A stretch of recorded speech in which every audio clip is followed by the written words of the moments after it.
Okay, good afternoon, Mr. Kanjaba. Good afternoon, sir. Welcome to this interview. I'm really happy that you made time to, give an opportunity to this activity because it's very important for our youth, and I'm sure they are keen to listen to you and learn from you in terms of the topic of discussion. What we are discussing here is basically two issues. One, how to start a business, and two, how do you network, and what is the connection between the two, networking and starting a business. Maybe I can start with the first question. How do you see a business opportunity? Because most of our youth claim that I really want to start a business, but I just don't see opportunities. How does one identify a business opportunity? Well, thank you. The topic itself also good for our youth, like you've mentioned. And it's good that we're actually dwelling on things that we need to iron out for our youth to be able to stand up and tackle these opportunities. When we speak about an opportunity, it's not like you go to school and see something on the whiteboard or blackboard of different opportunities that are available there. Because an opportunity might be an opportunity to someone else, but not to you.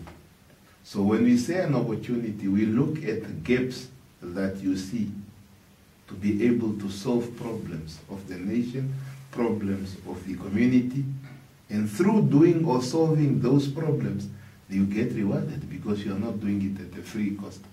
You are actually doing it on a certain cost, and in return, you get rewarded. Opportunities are a lot in front of us, just in front of our feet.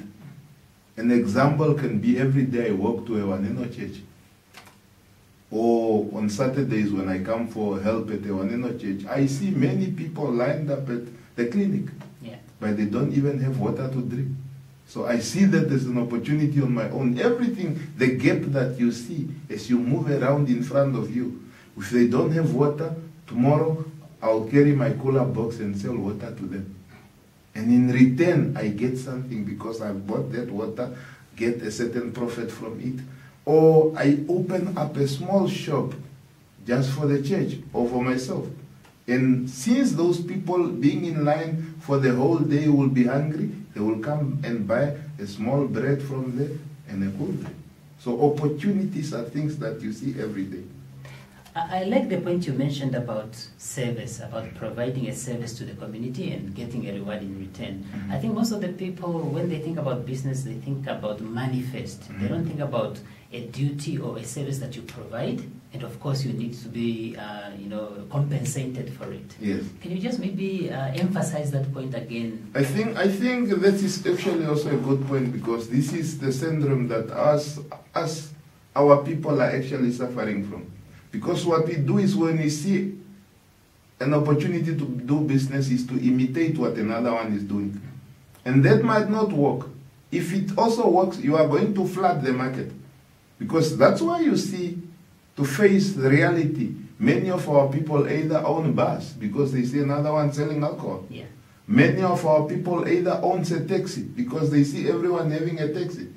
But that opportunity, now you end up flooding the whole market. So when you look at an opportunity, it must not be you starting a business so that you can make everyone bring their money to you. It must be an opportunity that you see that my people are walking 20 kilometers by foot to go somewhere. What can I do for my country, for my people, to be able to reduce this? Where you're saying, I do not want my people to suffer like this anymore, to walk 20 kilometers. I'm thinking of this. Maybe if I can buy a small taxi, but you saw it as an opportunity because you wanted to help the people. But if there are already 10 taxis, why do you want to buy another 11th one? So you look at what can you do for your people? When you see people standing in the sun in the long queues, what can you do to make sure that these people at least are not going to faint? They have water to drink and a fat cake, small fat cake to eat. They will have energy to stand in the sun. So you see business opportunities through solving the needs of the country. Mm-hmm. And in that process, you get rewarded. That's a very good point. Let me bring you to education before we go to the next point, because when you were just describing what the process of identifying an opportunity involves, I can see critical thinking coming in there and the ability to have analytical skills. What advice would you have for teachers, especially at primary level and of course going to secondary level as well, on how they can prepare our learners to already start thinking in that particular format, so that our learners actually, grow up with the ability to think critically and analyze situations for them to be able to perform things such as identifying business opportunities? Well, with the teachers, I think it's a bit of a challenge. But everything starts with a discipline. Because when you actually bring up your child, or the teachers actually teach their kids in classes discipline, the moment you are disciplined, you will not think only of getting money from someone else to bring it to you. You are so disciplined that you will feel bad when your people are suffering. So what we have to teach in school first is discipline. The moment the person is disciplined, just say, for example, you are a disciplined kid and you find an elder carrying something on their head for 20 kilometers. You will be so involved that you will even go to a certain person and say, can you help me so that or can I help you so that I can carry the next 5 kilometers for you? It's because of the discipline you have. So if we teach, our teachers must teach our kids discipline and responsibility. So that's what I have to start first. Okay. Yeah. Now, one excuse that most people hear is that I'm not well educated. I only have grade 10 or I only have grade 12. Can I still start a business? What would be your answer to such a concern? You see, again, with the whole point of discipline, having a certificate, having a diploma, having a degree, or holding a master's or PhD or even professor, there are professors that are not entrepreneurs. And that's why you have to look at it. You must be driven by self-confidence and your discipline. A combination of those two. Your self-discipline will give you that confidence that I will be able to persevere to get to the end of this and make sure that my idea or the opportunity is actually driven up to the end. So you having grade 12 or you being a professor, there are professors that are not entrepreneurs. So you having grade 12, a business can start as an informal. Many, if not majority, maybe 90% of the people started businesses informal. Where you are disciplined to take 5 eggs, sell them. The whole day you are just selling 5 eggs. Up to when you graduate from selling 5 eggs to go sell bread, butter, and eggs in between the bread. Up to the point where you are disciplined to start actually probably even opening a restaurant. But that does not require any qualification. Only after that where you see, okay, I have a restaurant where it needs me to pay tax and whatsoever, then you start registering your business, it becomes formal. But you start from here. Most, if, like I said, if not everyone, have started from zero. Where I just see an opportunity in the hostel that when everything, all the outlets or on campus closes, maybe if I'm a university student, there is no more recharge vouchers. I start selling a recharge voucher. Even if I'm not yet a graduate. So it's not all about what qualification or how many qualifications you have, but it's about the discipline and confidence you have to actually achieve the goals you want to achieve. Thank you very much on that point. About networking, we understand there's a big connection between how successful one can be in creating a business, or how successful their business can be, and their ability to network. How would you advise someone on how they can network with appropriate people, or how they can gain the information and valuable information or knowledge from the people that they network with? It's very important, you said, networking with valuable people, networking, and you believe me, every person is valuable. And when you network, it's you that have to choose what you get, or what you is to filter what you get out of the network that you've been engaged in. Yes, it's very important to network with people, influential people that are in positions.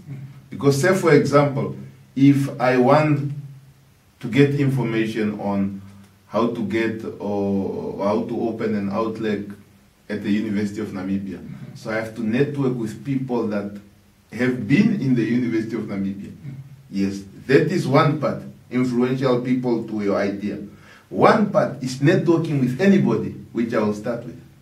If you look at, you can actually start networking by just passing by a tombo hookah. You start having conversation with people that are there drinking tom. What happens is you will learn things from them and you will teach them a thing or two. But it's up to you to go see, after learning one or two things from them, how many are you going to apply?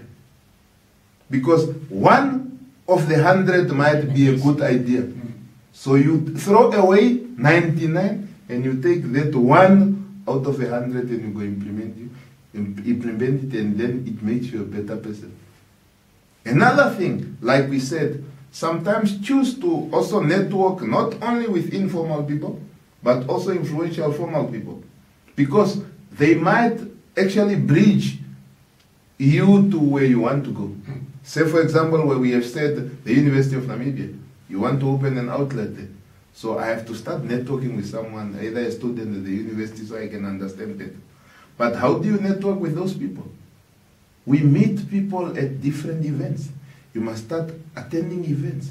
You must start just actually offering your services, even if it's just voluntary. On voluntary basis. Yes. When you meet people, when you volunteer to do something, you hardly see the benefit, but tomorrow you will see, yesterday I was with Mr. Huhu, and then when I was volunteering, we mentioned this. That's already starting to network. So volunteerism can actually be an investment. Yes, it can be an immediate investment. return, but a return in the future. Exactly. If you go to church, you can meet other people after church, you speak with them. That is where you start even networking with people again. If you have award ceremonies, sports games and so, and you're actually attending all those, you will start meeting people that you can start networking with. Yeah, it's a very good point you have highlighted that, because most people, when they talk about or think about networking, they think of these things only these days. Yes. So it's also about networking offline and going to events and meeting people in person. A network, actually I think all those words, or the word network itself, implies about, if you see a diagram of network, is connecting people.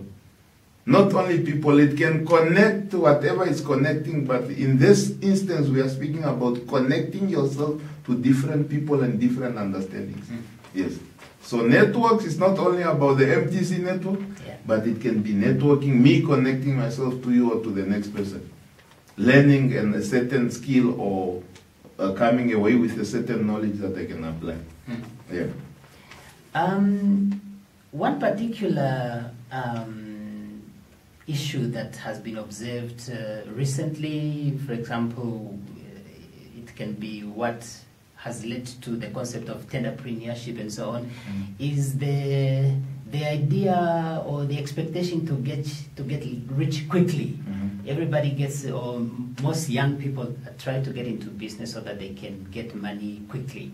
What would be your advice on this youth, on patience and building businesses from scratch, using baby steps en route to success? Very important you mentioned baby steps, because believe me, you do not in life, you do not want to miss a step in your life. A baby, imagine of a baby born today. and you start making that baby to run without even them knowing how to sit down, how to crawl, how to start standing first, not moving, how to start moving, not running.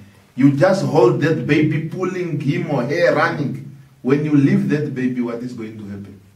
That baby is going to fall hard. For sure. So that is the same also with you. Sometimes we might wake up and we just start running, but not thinking of the consequences when it's going to require you to sit down. You do not know how to sit down. So that's why sometimes be patient, especially youth of today. They can learn by examples. I always look at life examples. Many people that you have seen running in front of you, tomorrow you will see them following you 10 steps behind you. It's because they did not start everything with a discipline through the different steps. If they started it with the right steps, then it means when you are one step ahead of them, they will just fall one step back and come up again. But they did not know all the steps in between. That's why they fall 10 steps behind you. Right. They just jumped, or they will probably just drop them. So patience always pays off. Imagine of someone that decides not going to school to study. They just got money. You get $1 million. $1 million minus 5 cents. It's no more $1 million. You have needs every day. It's just going down. Going down. You did not go to school. You do not have opportunities that you can actually visualize, because the level of seeing an opportunity or the confidence and discipline of seeing an opportunity is not with you. So you end up from 1 million to 0. The other person you are seeing only knowing a 5 cent, they will know a 10 cent. They will know $1. They will know how to hold, how to bank, how to discipline themselves with $1, how to discipline themselves with 100. They get to $1 million. When they are at $1 million, they will know how to build it to $1 million and $1. They are just going forward. No matter how long that takes, as long as you have that discipline and patience to wait, then it means you are going to hold for longer. If you fall, you know the steps behind you that can help you just to stop at the step behind you and you go back up again. But the moment you are not patient and you ask someone to drop you, imagine you don't know how to climb a tree. Yeah. Someone just lifts you and puts you on top of the tree. Even if you are thirsty and you need water to drink to climb another step further, if you fall down to go get that water, you won't go up again. Right. So patience is very important.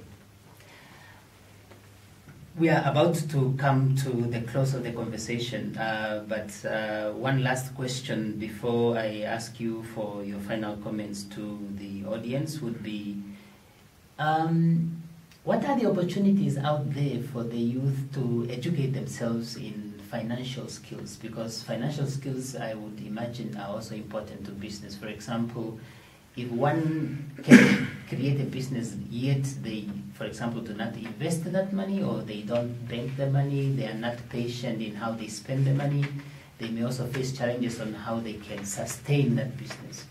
How would you advise the youth on how they can gain financial skills so that they can be able to use these skills to supplement the success of their businesses as well?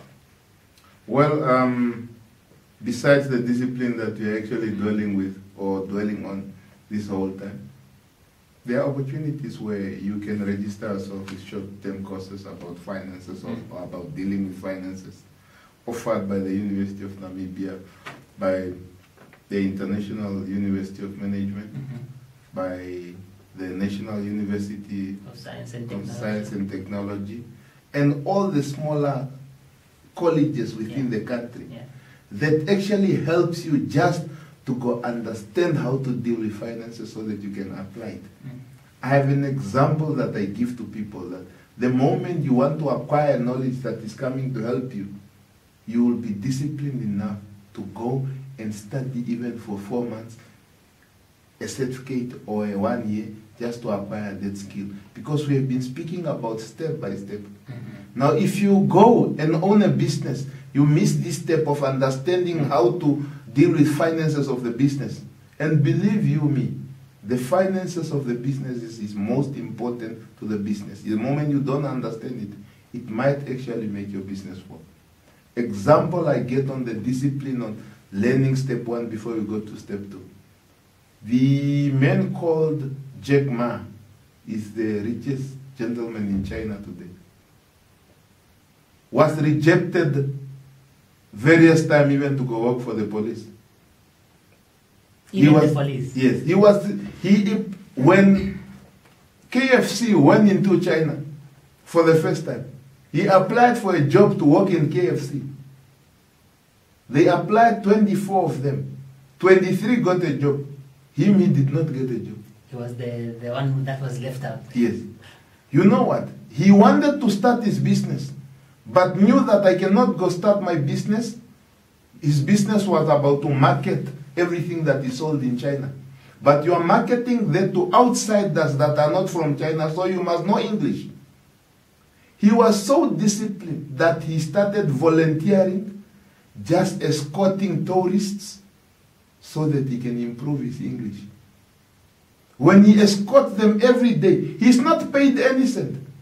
He just escorts them. He speaks with them in English, so he actually was practicing so that he can actually improve his English. And believe me and you, an ethical person also in the process, the moment you just help them 3-4 times, they might give you a tip of $10. Yes, but that was not his aim. His vision was not the $10 he's going to get. His vision was to actually improve his English. When he improved his English, he went to start his business. He could communicate with everyone, and we call him the richest man in China today. It's that simple. Yes. Thank you very much. Yeah, so again, that's why we're saying you can actually have the discipline and go learn somewhere or go work for someone that's just having a hookah shop.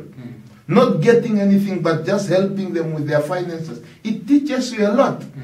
When you go do it for yourself, you have learned it from somebody else, even if it's for free. When you go do it for yourself, you went for a course at a certain university so that you can understand finances, so that you can understand that the pocket of the owner are not the same pocket of the business. When the business has $10, don't think that today you will be able to buy bread at home. It's not yours, it's for the business. When you have $10, don't think that the business can buy stock because you have $10. That is yours, not for the business. When you give the business that $10, it's a loan that the business must repay. When the business gives you $10, it's a loan that you must repay to the business. So you start understanding those discipline of finances the moment you actually go get a small course or you start working for somebody else, which you realize every day I'm tapping in maybe $1,000, but it's not mine. It must be banked. That discipline you learn. And believe me, many of people work for others to gain discipline. Because now you know I have received $1,000 in the business, but it's not mine. The same way also when you go start your own business, you will see $1,000 came in, but you can't walk in the street thinking, I have money in the pocket. It's not yours, it belongs to the business. And I think that's very critical because most of the challenges that a lot of startup businesses, what the mistake they make is combining the two accounts. Actually not having even an account for the business. Yes. Therefore, the money is not distinguished what amount, which money is for the business and which money is for your personal use. And I like the simplified way you put it, pockets. This is the pocket for the business, and this is my pocket, and the two must be separated. Yes. Thank you very much. As a final message to the viewers, maybe you can just give them words of encouragement. You can even say it in Oshuambo on what they need to do to persevere, to continue pushing if they have aspirations to create businesses. Well, if you look at the whole say, it says, don't look at what your country can do for you, but what you can do for your country. So, natango shoituru kucha, inotara kucho shilongo shoyoto shikuningire shike. Yes, aye. Ovetara kucho to ningire shike, epangelo epangelo halitara pona wake efi kundi hatushimonoka paifese soto dai kuje pangelo anu analitare pona inyu na ukala ushio kucha onga onu na ukala uno discipline apumbwa kuwedera mwe pangelo loe ovi una kukwafere pangelo sholunji nya tutaraika tuti ai numbo kuna oshike itapenge mai atutara kucha numbo kwa shikufape inyewe yana ndokuli nandicheno numbo kune ilimo ushimba kalonga nyewe ya mushimba kuyeke nenyala ta doala no kanja toka ya mutu ke numburu kuyano he mala itoti kucha na munde mushimba tala nenjije monda fanu shaiko discipline no attitude ya kaina kucha nisha numba kaishishangi. The world does not owe you. You owe the world because you are living in the world. And you owe yourself. You owe yourself. Nobody else owes you. So if you look at everything, kapena ngutatinando kuri, oangono tatia kave holengi. Ovu hole bangapi. Kave holengi. Oshike unaku holo. Kapena ngelo. It's only you yourself. You must first love yourself. Wamana nando kuri anotatara kuchoke. Onda halanga kukara punumba unya ya hafa. Malo vemweni no hafa. Ingwa halon ni na hafa di no vi no halon ni na hafa. Malo halaku ya konungi na hafa. That's the happy mango vemweni meniro feel that you owe yourself. Deto ikwafere mango vemweni opo dule kuyakuwa kweni shanyito ikungweni na yakwatera kuchangana numba yite hapo ame takwa fangene sa tukwa fafana.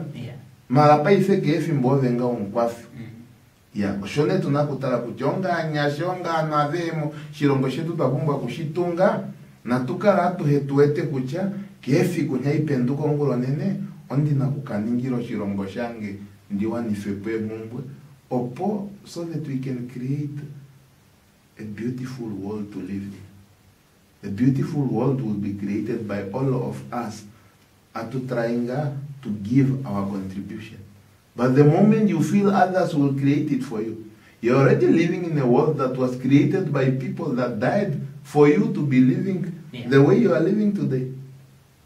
When are you going to feel responsible to create a world that you will live for others when you die also to live like, so that they can live like you are living?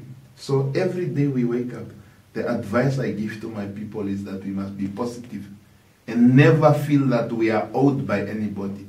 You owe yourself. It's only you yourself that can make things move. That's why we spoke of opportunities. Opportunity driver. It will not go forward. An example I will give is Nando know how to start voto latana na maholi a plata. Ota hui Masha ino ipo disciplina yongera kucha pieno komeho ide pieno monima itainyenge. But it's only you yourself that can give the discipline. Mr. Ganjaba, thank you very much. Thank you very much, Mr.